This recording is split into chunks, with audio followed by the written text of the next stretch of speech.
এত স্টুডেন্ট যেখানে পড়াশোনা অবস্থায় আছে সেখানে এখানে প্রশিক্ষণটা কিভাবে এমনভাবে পুড়ে গেছে, একটা আরেকটার সাথে জোড়ার মতো লেগে গেছে। এখন তো মানে এই একটার মধ্যে কয়টা বাচ্চা আছে তাও নিশ্চয়তা দেওয়া যাচ্ছে। সে কাতরাচ্ছে, গড়াচ্ছে, আর্তনাদ করছে, এইগুলোর অভিশাপ এই ইন্টারিম গভর্নমেন্টকে নিতে হবে।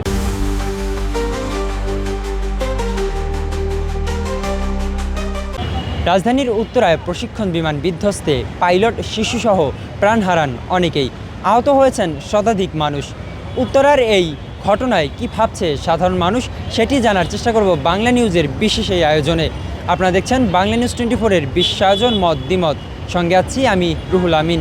মাইলস্টোনের যে বিমান বিধ্বস্তের ঘটনা, সেটা আমরা খুবই মর্মাহত, আমরা খুবই শকড।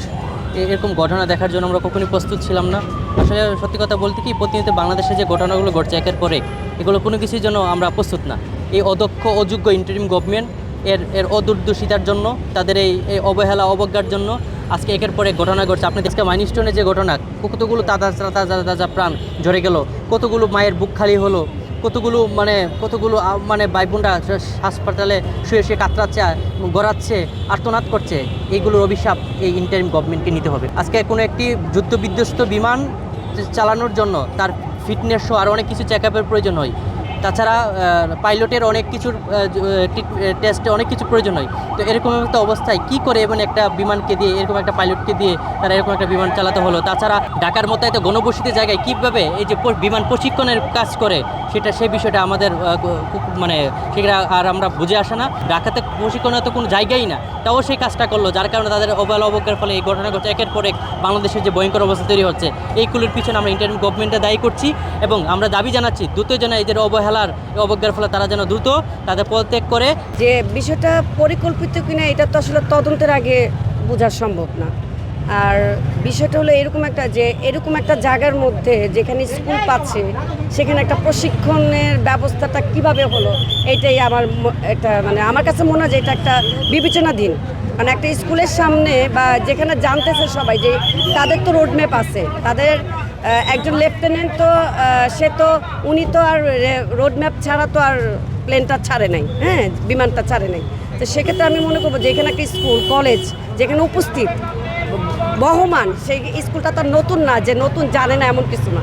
তো আমার কথা হলো যে এত স্টুডেন্ট যেখানে পড়াশোনা অবস্থায় আছে সেখানে এখানে প্রশিক্ষণটা কীভাবে হলো? এটা তো ছুটির দিনও ছিল না, ছুটি হওয়ার আগেই ঘটনাটা ঘটছে। তা আমি মনে করি এটা আসলে আমাদের সরকারের উচিত বা যারা উপদেষ্টা আছেন যে এই বিষয়টা খতিয়ে দেখা, যে আসলে এটা পরিকল্পিত কিনা বা এটা দুর্ঘটনা কিনা, এটা কিন্তু বের করতে হবে। আমরা সাধারণ মানুষ এটা জানতে চাই, এটা আমাদের জবাবদিহিতা, তাদের কাছে আমাদের জবাবদিহিতা দিতে হবে। এটা মানা যায় না, এত স্টুডেন্ট না, এখানে আমার নিজের ভাই বোনেরা থাকতে পারতো। যে বিমানটা বিধ্বস্ত হয়েছে, আমি ওখানে গেলাম, পাশে একটা লেক ছিল, ওখানেও বিমানটা ফুটতে পারতো। কেমন যেন বিমানটা এখানে আসে কেন পড়লো? আমরা সাধারণত আমরা যখন বাইক শিখি তখনও তো আমাদের একটা অপশন থাকে যে আমরা একজন মুরব্বীকে না মারে, একটা গাছে না মারে, আমরা একটা পানির দিকে বা নিচের দিকে নামাই দিই। কিন্তু এই বিমানটা এখানে এতগুলো স্টুডেন্টের উপরে কোন যুক্তিতে পড়লো? ঠিক আছে, প্রত্যেকের তো একটা সেফটি থাকে। জসিম জাওয়াদ তিনিও তো নিজের জীবনকে বাঁচিয়ে রেখে বাঁচাতে পারছিলেন।